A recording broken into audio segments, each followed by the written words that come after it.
that green. So nice. Azerbaijan is beautiful.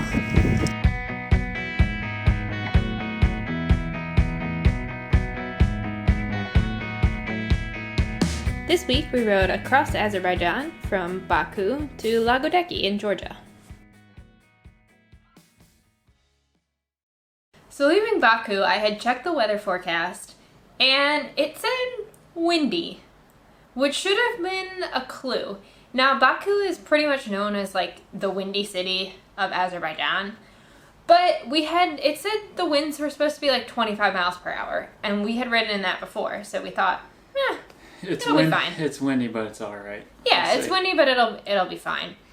So we left. Getting out of the city was fine, and we made it about maybe 25K, and then it became like open. Yeah, once we land. finally got away from the walls, we got our first real taste of what the wind was like. Holy shit! Like, first of all, the wind was not 25 miles per hour. It was probably more like 40 miles per hour, but the gusts were like 60 miles per hour. Like, it was like almost hurricane typhoon force winds when like the gusts would come in. Yeah, it was pretty ridiculous. We were being able to ride at almost a 45-degree angle sideways, going down the road trying not to get blown over. But when the gusts came, you leaned over farther and then they fell off and you swerved into traffic trying to stay upright. Yeah, that was insane. So it was basically like a 40 to 60 mile per hour like crosswind that was blowing us out like into traffic, and we were fighting just to like stay in a straight line. It was awful. I've never ridden anything like that before, but it really was. Not only was it just really slow progress, but it was really not safe. I didn't think. No, it wasn't especially safe. I mean, we could make it if we really wanted to, but we didn't really want to, so we stopped. Yeah, so we stopped like 30K into our ride, and we're just like, we gotta hitchhike. I checked the weather, and the town that we were planning on ending the day at, the weather was great, like not windy at all, just calm, sunny, perfect. So I was like, let's just hitchhike to that town, and then we'll just keep riding from there. So that's what we did. It didn't take too long. I think it took maybe like 5 to 10 minutes for somebody to pull over and pick us up. Yeah. And we just told him where we wanted to go, and we were on our way. We did have to pay the man, so... Yeah, so it wasn't really hitchhiking. It was Yeah. more a unmarked scam taxi. It's not really a scam taxi, though, because in Central Asia, like, we experienced this in Kazakhstan and Kyrgyzstan as well. It's almost like every single car on the road is a taxi. Because we saw people all over the place, like on the side of the road, waving cars down and getting in and going. And at first we thought that hitchhiking was just really common there, but I think it's more just like every car is a taxi, and every single person can basically like charge money and make extra income by picking people up and taking them places. So it was alright. I mean, we made it out of the wind and on to calmer weather.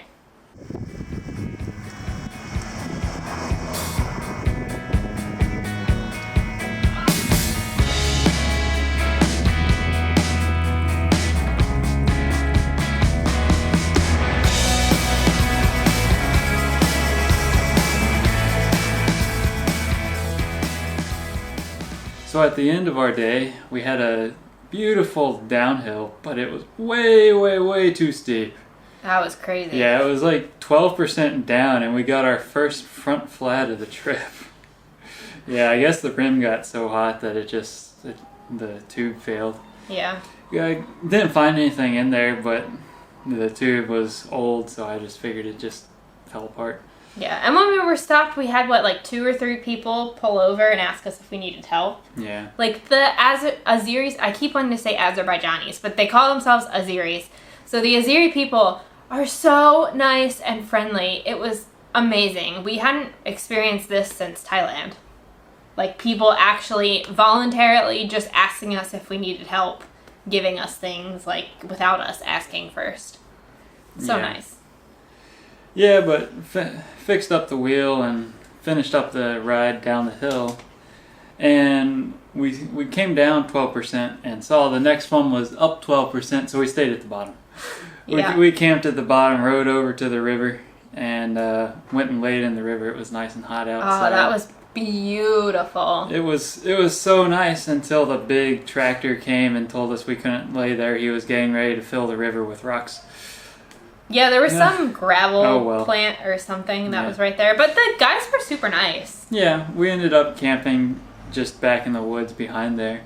Yeah. You know, it was all good. And later that evening, I went down to where they were working and got a bunch of water from them. So it was nice.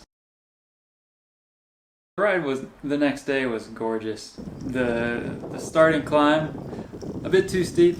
But we made it. 10-12%. Not fun. Yeah, not fun. Anything above 6 is too much on that loaded tandem.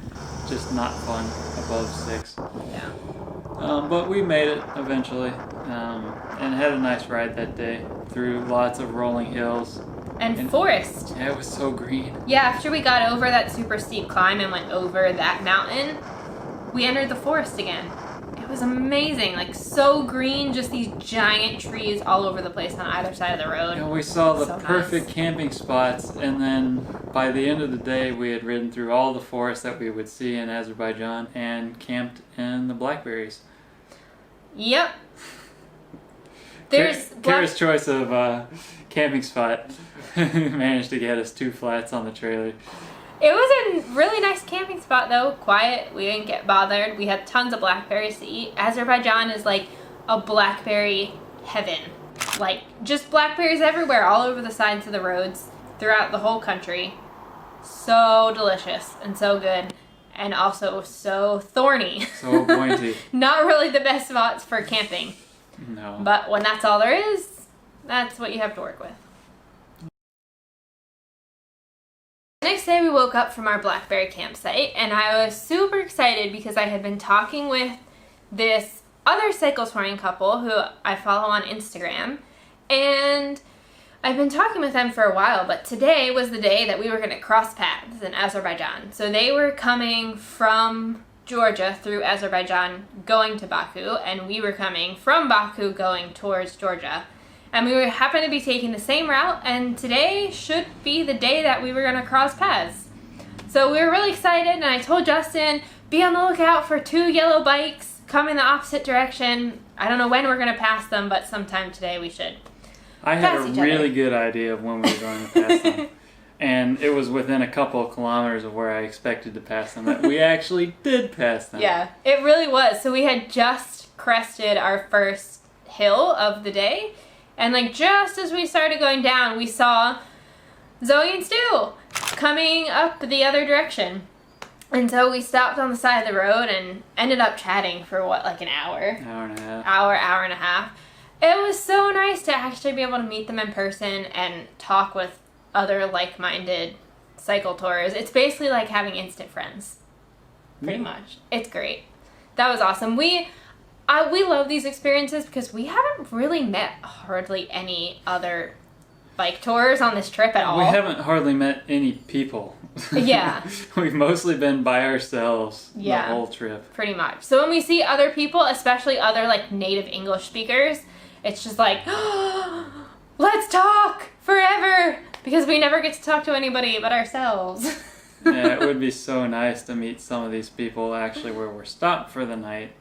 Yeah, it was a shame that we couldn't have met up like where we were each stopping for the night, so we could have like had dinner and like a longer chat instead of standing on the side of the road where all these really loud cars are passing by, like honking at us and waving at us, because the Azeris are really into like the honk is hello, and so people are constantly honking at us all the time and then like waving out the window of their car. So, but it was still really nice. And then we went on our way, and we actually ended up staying for the night in Czechy, which was the town that they were coming from.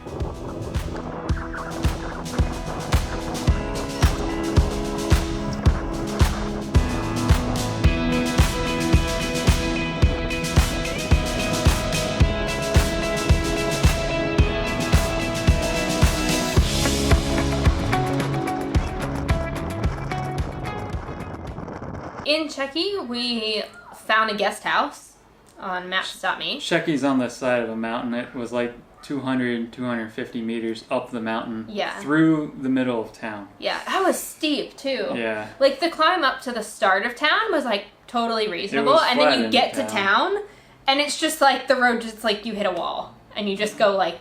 Why are we going up the mountain in the middle of town? But yeah, so we found this guest house on the map, and lo and behold, we couldn't find it in person because Azerbaijan does not believe in signage. Lots of places don't believe in signage. So Justin just kind of like went around. We were like in the right area. It was like one of the houses right around where we were. So Justin just kind of went around like asking. And somebody knew what we were talking about and pointed us to the right spot. And lo and behold, it was a literal guest house. Like somebody's house that they just had an extra room and we were staying in. Yeah, it was the basement suite. Yeah. The in-law suite or whatever. That was just interesting for us because everywhere else that we've been, like in Asia on this trip, a guest house is just another name for a hostel or a hotel. Like, it's no different. But this was literally like a guest house. And we were kind of like, oh, okay. Sounds good. Yeah, I mean, I just didn't expect those kind of places to be on, like, the booking sites and stuff. But apparently they are. So, yeah, we had a really nice night.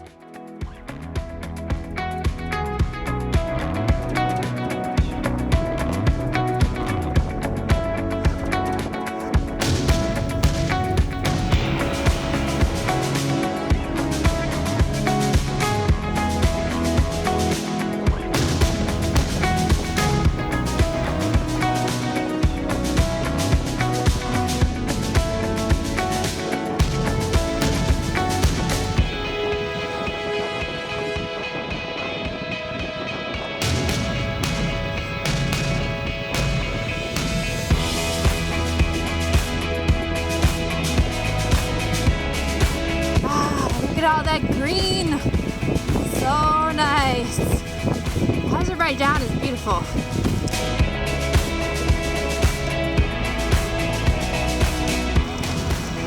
Made it to Georgia.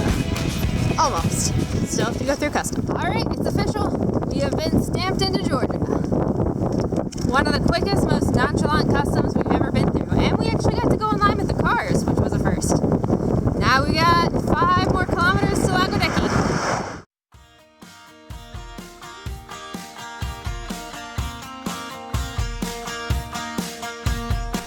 It's so green out here. This is amazing. We haven't seen this much green since Southeast Asia. This is amazing.